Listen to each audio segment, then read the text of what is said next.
Boa noite, boa tarde ou bom dia, dependendo da hora que vocês estiverem assistindo aí essa gravação, né? Meu nome é Cássio Brancaleone, eu sou um dos docentes aí do Seminário Virtual Anticapitalismo e Sociabilidades Emergentes e estou, através dessa emissão audiovisual, organizando algumas ideias a respeito da proposição de aula que eu fiz para o curso. Né? É, eu vou fazer a minha exposição, minha intervenção da minha aula em português, tá? Vou tentar falar bem devagar para os hermanos e hermanas latino-americanas, quero dizer, hispano-americanas e hispano-americanos possam entender melhor, né? Embora um portunhol ou alguma coisa parecida me é acessível, mas eu me sinto mais à vontade em fazer isso no meu idioma, né? Imagino que vocês também. Mas, basicamente, né, eu posso dizer para vocês que o nosso coletivo, dentro daquilo que nós né, concebemos como o Conselho Latino-Americano de Ciências Sociais, é um coletivo muito sui generis, muito particular. Né? Eu acho que o primeiro elemento que talvez valeria a pena mencionar é que nós montamos e propomos um grupo no âmbito desse conselho na condição de jovens pesquisadores e ativistas. Né? Tanto que, na época, em 2010, quando esse grupo foi inaugurado, o gestor da área de grupo de trabalho do Claxo nos apelidava de sub-40, porque a maior parte de nós não tínhamos completado 40 anos. Né? E ainda hoje a maior parte de nós ainda não completamos os 40 anos, embora estejamos assim na beirada. Né? Bom, de todo modo, o que eu quero dizer com isso? Né? É que os grupos de trabalhos do Clacos têm um lastro que, de alguma forma, os vincula com intelectuais que possuem uma trajetória e uma história de vida profissional acadêmica geralmente consolidada. Né? E, bom, basicamente, as bibliografias que nós lemos constituem os grupos de trabalho do Claxo, né, de alguns grupos. E a nossa existência ela foi muito particular porque nós, naquele momento, né, e em parte ainda hoje, mas naquele momento mais, a nossa configuração era de neófitos, eram recém-ingressados, né, na pós-graduação. Na época eu estava ainda fazendo um doutorado, né, e muitos de nós ainda naquele momento não éramos professores universitários, né? O que mudou muito nesses 10 anos. Né? Hoje a maior parte de nós tem como principal atividade profissional a docência universitária, que é o meu caso e o caso de outros companheiros e companheiras. Né? Então essa é uma característica importante do grupo. A outra característica ela está relacionada com uma coisa que naquela época, até então, não estava muito explicitada no âmbito dos grupos que estavam, digamos, acobertados pelo Claxo, que era essa intersecção, essa vinculação muito clara e muito consequente, né, entre o que nós podemos chamar de investigação e pesquisa acadêmica, né, investigação social, no sentido amplo, né, da ciência social, e o ativismo ou a militância política. Né? Então digamos, essa sobreposição, né? Eu prefiro até a palavra intersecção, mas enfim, né? Acho que ela, do ponto de vista da dimensionalidade, da geometria da coisa, me é mais agradável. Né?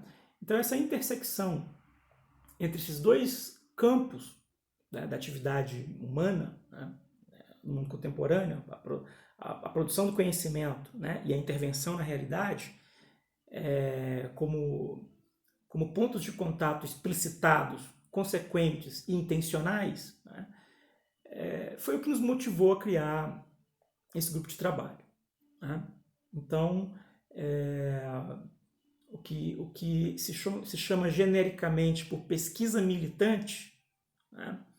E acho que, eu tenho que depois desdobrar algumas reflexões acerca dessa categoria, né? Ela é o que nos dá a condição principal de grupo, né? É o que nos conjuga como uma pequena coletividade dentro do Conselho, né, Latino-Americano de Ciências Sociais, do Claxo. Bom, então, em 2008, tá? Só para vocês terem uma ideia também bem breve, em 2008, eu e um companheiro cubano, Armando Tiaguaceda, que não se encontra mais no grupo, seguiu outros itinerários, mas é um companheiro ainda querido, nos encontramos em território zapatista, em Chiapas, né? Em circunstância do Festival de La Digna Rabia, né? Se eu não estou equivocado, e daí nasceu essa ideia de propor a formação do grupo. Né? O grupo teve, enfim, várias configurações de 2008 até de 2010, né, quando ele foi formalizado até os dias de hoje, né?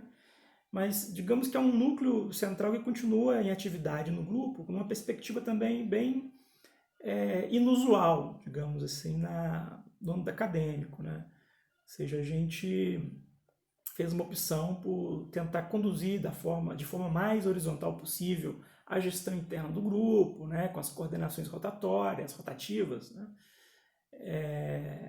E o que por um lado é bom como experimento, né, organizacional, mas por outro também tem seus impasses e seus limites, né, do ponto de vista da projeção, da planificação, enfim, talvez muitos de vocês que tenham experimentado, né, se organizar nesse tipo de regime de interação, né, que busca, digamos, um embasamento, um lastro, né, de democracia direta, digamos assim, né, devem ter se deparado com essas questões. Né? Bom, então, sobre a contextualização do grupo, né, eu acho que isso é importante mencionar isso, porque a nossa prática profissional, a nossa prática investigativa, ela tem um vínculo muito forte com as nossas coordenadas existenciais. Né? Então, jovens pesquisadores e ativistas. Tá? Enfim, essa gradação entre uma coisa e outra, obviamente, né, ela possui uma heterogeneidade extremamente diversificada, dependendo do momento da vida e do grau, né, de disponibilidade de cada um daqueles que compõem o nosso coletivo. Né? Bom, então, pensar, né, as implicações, né, epistemológicas, tá? Da produção de conhecimento no âmbito desse terreno, né, do encontro desses dois terrenos, desses dois domínios, né, o ativismo e a academia, foi e tem sido até o momento o nosso principal desafio e o que mais nos motiva nesse momento. Não. Bom, isso aí já então me obriga a entrar no segundo item dessa minha exposição aqui com vocês, né? Que, enfim, encontra muito eco nos textos que eu sugeri como textos de leitura, que é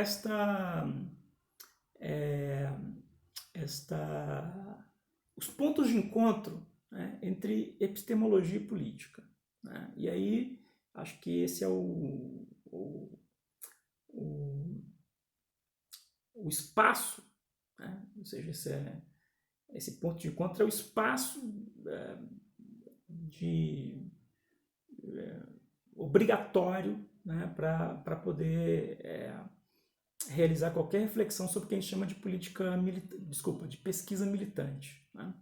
Aliás, até é interessante, né, uma reflexão detida e sistemática a respeito do que nós entendemos e como praticamos a tal pesquisa militante ou a pesquisa engajada, na verdade nos revelará que qualquer forma de investigação social, de pesquisa, de produção de saber, de ciência, ela está enervada e ancorada em elementos e aspectos que são normativos, não é verdade?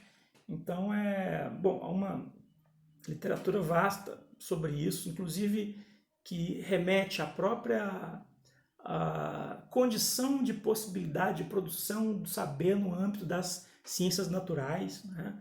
Quem tem aí alguma familiaridade, né, com Thomas Kuhn, né, a estrutura das revoluções científicas, ou com Bruno Latour, ou o próprio Pierre Bourdieu, né, quando eles se dedicam a estudar a academia, ou a ciência, ou o laboratório, né, a partir de uma ótica sociológica, isso fica evidente, né? No nosso caso, essa evidência ela se explicita ao desmiuçar, ao detalhar e desvelar os próprios meandros daquilo que é a produção da produção da pesquisa militante, correto? Bom, então, o que nós entendemos por pesquisa militante? Né? Essa é uma pergunta importante que devemos tentar responder aqui agora, né? E que talvez merecesse uma reflexão anterior que está relacionada com os fundamentos, né? Os fundamentos de legitimação da produção do conhecimento científico na sociedade moderna. Acho que responder essa pergunta nos leva a indagar, né, essa segunda questão, que eu vou transformar então na primeira questão. Bom, a ciência moderna, ela surge como um empreendimento, né, de produção de saber que, em grande medida, se situa numa espécie de contraponto ao monopólio que a religião, né, possuía como discurso hegemônico, né, de produção de regime de verdade, né, e falando uma linguagem Foucaultiana, né?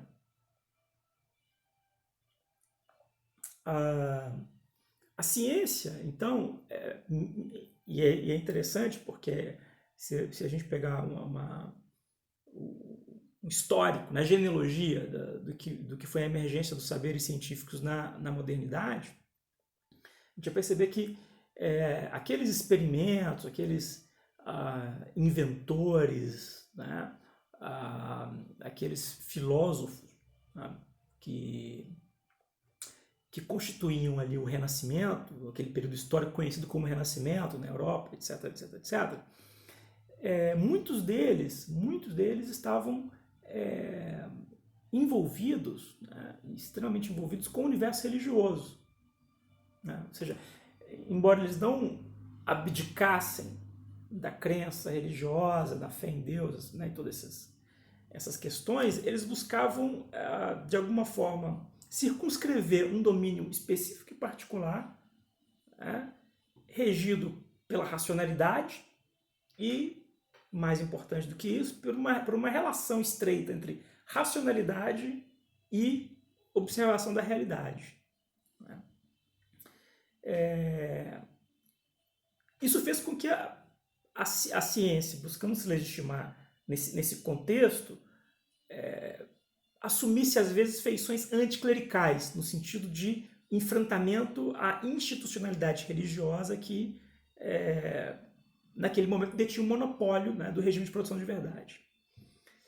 E Mas a ciência, ao fazer essa disputa com muito cuidado, né, ou seja, os primeiros, Galileu, Newton, essa galera toda, né, em particular Descartes e tal, os racionalistas, esse pessoal vai tentar, e talvez com algum êxito, organizar um espaço de legitimidade para esse tipo de conhecimento, né, separando os domínios, né, do celestial e o domínio do terreno.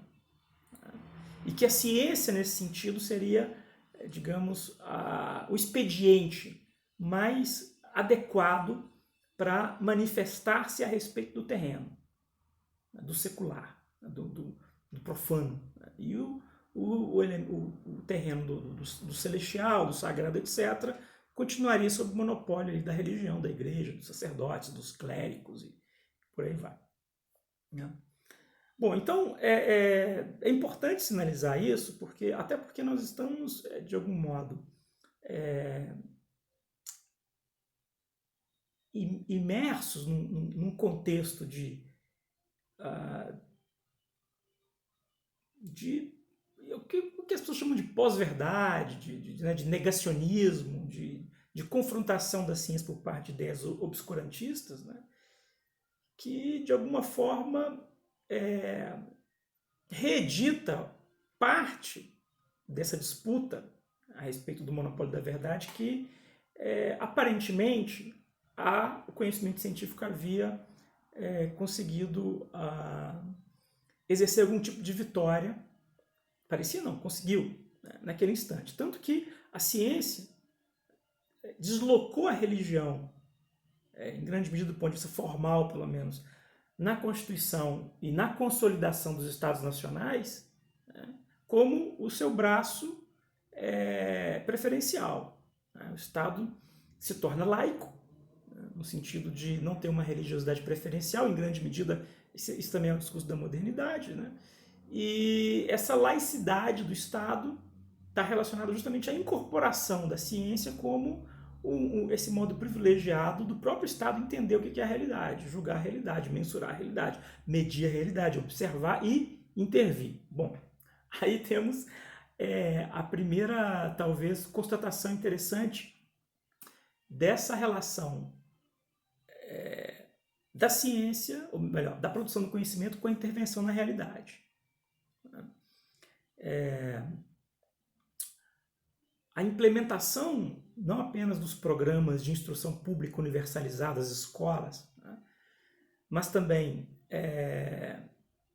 das universidades e outros institutos, né, de pesquisa como partes do aparato estatal, né, em grande medida amplificou a capacidade do Estado interferir, né, e produzir aquilo que ele entendia e definia politicamente como o cidadão. O cidadão, a vida cívica, a vida econômica.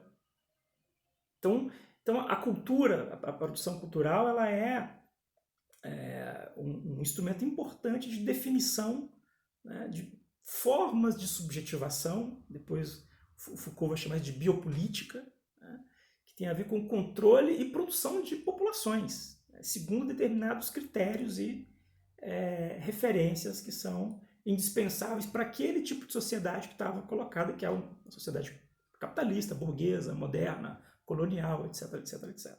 Que é outro ponto que a gente também tem que, em algum momento, assinalar. Né? Bom, então a relação ciência e intervenção social, ela é mais estreita, né, do que o discurso amplamente difundido a respeito da neutralidade e objetividade científica. Aliás, que são duas coisas diferentes, né? Neutralidade e objetividade. Também é importante a gente assinalar que tipo de compreensão a gente remete quando produz essa distinção. Né?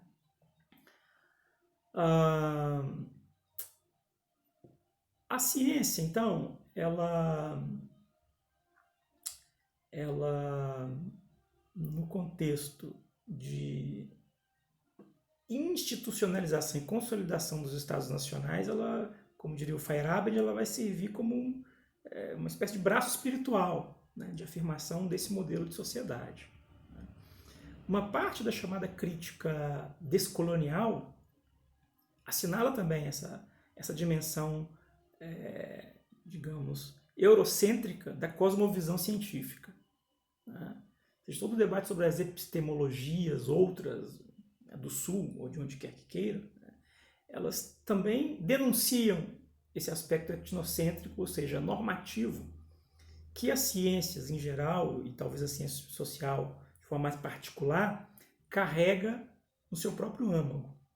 Né? Ou seja, nós temos, num nível teórico, né, um repertório de conceitos de teorias e conceitos que são mobilizados para pensar e interpretar a realidade, né, que se desdobram em forma de aplicação e criação de tecnologias sociais, econômicas, aparatos, né, tecnificados, derivados disso. Né? E nós temos um âmbito que a gente pode chamar de metacientífico, que está relacionado com os pressupostos daquilo que se imagina que é a realidade, né? O que também um autor como Cornelius Castoriadis viria a chamar como as significações imaginárias sociais. Né? Bom, identificar essa dimensão normativa que é inerente, tá, ao corpus científico, à ciência como uma modalidade de produção de saber, não significa dizer que a ciência ela é menos importante, né? Ou que a ciência ela está no mesmo nível que aquilo que a gente chamaria de opinião. Não se trata de um nivelamento. Né? Se vocês se dedicarem, muitos talvez de vocês já o fizeram, né, a ler uma parte dos descoloniais, e aqui na América Latina, ou o português, o Boaventura, né, vocês vão se deparar com a noção de ecologia de saberes, né, que interpela um circuito complexo de diálogo entre determinadas formas distintas de conceber a realidade, correto? Então nós temos especialmente aquilo que as pessoas que dedicam à educação popular, e uma parte dos antropólogos também, por outro lado, vão chamar de conhecimento local, saber local. A importância de validar, de entender, de dialogar com esses saberes locais. Entretanto, há um risco enorme de aplicação, né, niveladora de um relativismo absurdo que vai, né, equalizar ou atribuir o mesmo valor heurístico a qualquer modalidade de conhecimento, e aí é algo que a gente tem que ter um certo cuidado. Né?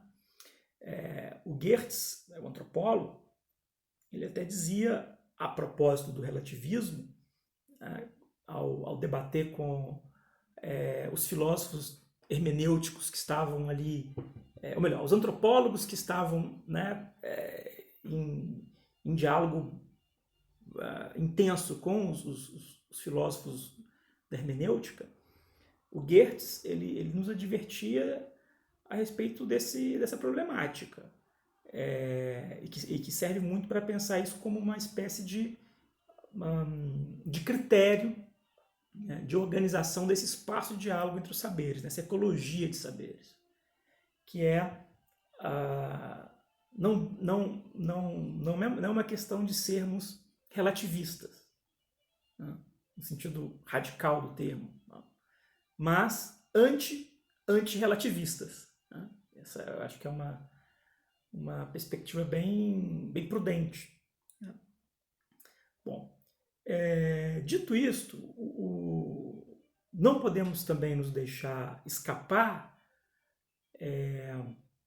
a questão de que esse ambiente institucionalizado que viabilizou a produção e o crescimento e o desenvolvimento da ciência como uma espécie de espaço relativamente livre, né, aberto, ele tem uma importância e talvez uma história quase única no mundo ocidental. Isso tem a ver com modernidade, com o iluminismo, né? E com o papel que essa noção de autonomia do campo intelectual e do campo também artístico, né, por desdobramento, né? Aliás, não, bom, que seja por desdobramento ou não, alcançou ao longo da modernidade. E isso é importante, né? Reconhecer que as instituições de ensino e de pesquisa elas têm esta liberdade de desenvolver as mais excêntricas possibilidades de pensar e de produzir conhecimento, né, sem a coerção digamos, de uma mão de ferro que vai definir o que a ciência tem que ser. Mas, de outro modo, e aí um pouco onde esse debate que eu estou tentando fazer aqui com vocês pode nos levar, né? Mesmo essa ciência livre, que é realizada sem coerção, né? Sem formas de coerção nas universidades como nós a concebemos, né? Ela ainda assim é prisioneira, né, no âmbito metateórico, normativo, valorativo, de pressupostos que são compartilhados pelas comunidades produtoras de conhecimento científico no mundo.